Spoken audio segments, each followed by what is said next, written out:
Cricket खिलाड़ियों को अपनी पत्नी, अपनी गर्लफ्रेंड के साथ विदेशी दौरों पर जाते हुए आपने पहले कई बार देखा होगा। कई बार इस पर सवाल भी उठे होंगे, लेकिन पहली बार किसी क्रिकेटर के अपने माता पिता के साथ विदेशी दौरे पर क्रिकेट खेलने जाने की खबर शायद आपने पहली बार सुनी होगी। हाँ, आज हम ऐसे खिलाड़ी की बात करने जा रहे हैं जिसने 14 साल की उम्र में IPL शतक और 15 साल की उम्र में टीम इंडिया में जर्सी पहनने का मौका हासिल किया है। आज पूरे क्रिकेट जगत की नज़र उसी एक नाम पर टिकी है, वह नाम है वैभव सूर्यवंशी। नमस्कार, जनमुख NG लाइव से मैं अंशुमान राय। दोस्तों, आज हम बात कर रहे हैं भारतीय क्रिकेट की नई सनसनी वैभव सूर्यवंशी की। क्या वैभव भारतीय क्रिकेट का अगला सुपरस्टार है? क्या उनकी कहानी सचिन तेंदुलकर जैसी है? और बिहार के एक साधारण से परिवार से निकलकर उन्होंने यह मुकाम कैसे हासिल किया? आज हम इसके बारे में विस्तार से बात करेंगे। बिहार के समस्तीपुर जिले के ताजपुर क्षेत्र से आने वाले वैभव सूर्यवंशी का परिवार किसी क्रिकेटिंग बैकग्राउंड से नहीं था। उनके पिता ने क्रिकेट के सपने को पूरा करने के लिए आर्थिक चुनौतियों का सामना किया। कई बार अभ्यास और टूर्नामेंट के खर्च जुटाने के लिए परिवार को अतिरिक्त मेहनत करनी पड़ी। जब अधिकांश बच्चे स्कूल और खेल के बीच संतुलन बना रहे थे, तब वैभव रोजाना घंटों नेट्स पर पसीना बहा रहे थे।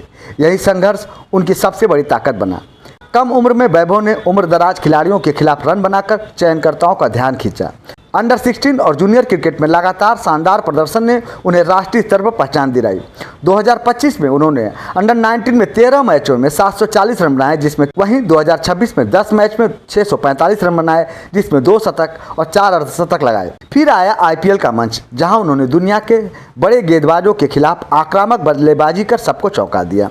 उनकी बल्लेबाजी में निडरता, टाइमिंग और बड़े शॉट्स लगाने की क्षमता ने उन्हें रातों रात चर्चा का विषय बना दिया।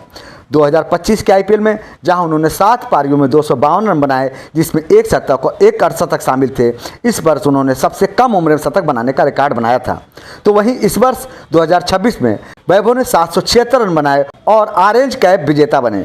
इस IPL में उन्होंने सबसे ज़्यादा छक्के लगाकर क्रिस गेल का छक्के लगाने का रिकॉर्ड भी ध्वस्त कर दिया। लगातार प्रदर्शन का इनाम उन्हें भारतीय टीम में चयन के रूप में मिला है। उन्हें आयरलैंड, इंग्लैंड के साथ ही एशियन गेम्स की T20 टीम में चुना गया है। इससे पहले 16 साल 205 दिन की उम्र में सचिन तेंदुलकर ने अंतर्राष्ट्रीय क्रिकेट में कदम रखा था और 15 साल 71 दिन की उम्र में वैभव भारतीय क्रिकेट टीम में चुने गए हैं। इतनी कम उम्र में राष्ट्रीय टीम तक पहुंचना इस बात का संकेत देता है कि भारतीय क्रिकेट प्रबंधन उन्हें भविष्य के बड़े खिलाड़ी के रूप में देख रहा है। हालांकि विशेषज्ञ मानते हैं कि असली चुनौती अब शुरू होती है।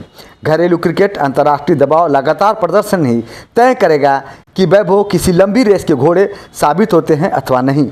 इस बीच क्रिकेट प्रशंसकों में इस बात पर चर्चा छिड़ी हुई है, क्या वैभव सूर्यवंशी अगले सचिन तेंदुलकर हैं? दोनों में समानताओं की बात करें तो दोनों ने बेहद कम उम्र में राष्ट्रीय स्तर पर पहचान बनाई। दोनों निडर बल्लेबाज हैं। दोनों के खेल में स्वाभाविक आक्रामकता दिखाई देती है। दोनों पर किशोरावस्था में बड़ी उम्मीदें टिकीं। लेकिन अंतर की बात करें तो सचिन ने मुंबई जैसे मजबूत क्रिकेट ढांचे में प्रशिक्षण पाया, जबकि वैभव अपेक्षाकृत सीमित संसाधनों वाले क्षेत्र से निकले हैं। सचिन का पदार्पण अंतर्राष्ट्रीय क्रिकेट में सीधे पाकिस्तान जैसे कठिन दौरे से हुआ।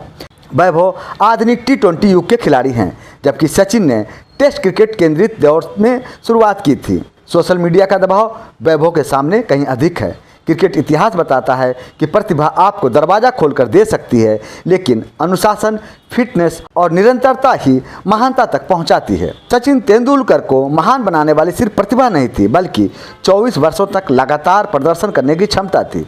वैभव के सामने भी यही चुनौती है। उनके पास प्रतिभा है, उनके पास आत्मविश्वास है, लेकिन क्या वह उम्मीदों के इस पहाड़ को संभाल पाएंगे? इसका जवाब आने वाले वर्षों में मिलेगा। वैसे वैभव को सचिन ने सलाह दी है कि जैसा है वैसा ही बना रहे। हर चीज़ का पहला मौका होता है। टेस्ट क्रिकेट में उम्र और अनुभव के साथ वह अलग अलग चुनौतियों से निपटना सीख जाएगा। बिहार के एक युवा खिलाड़ी से भारतीय क्रिकेट की नई उम्मीद बनने तक वैभव सूर्यवंशी का सफ़र प्रेरणादायक है, लेकिन फिलहाल उन्हें अगला सचिन कहने से ज़्यादा ज़रूरी है उन्हें अपना रास्ता बनाने का समय देना, क्योंकि इतिहास की नकल नहीं होती, इतिहास बनाया जाता है।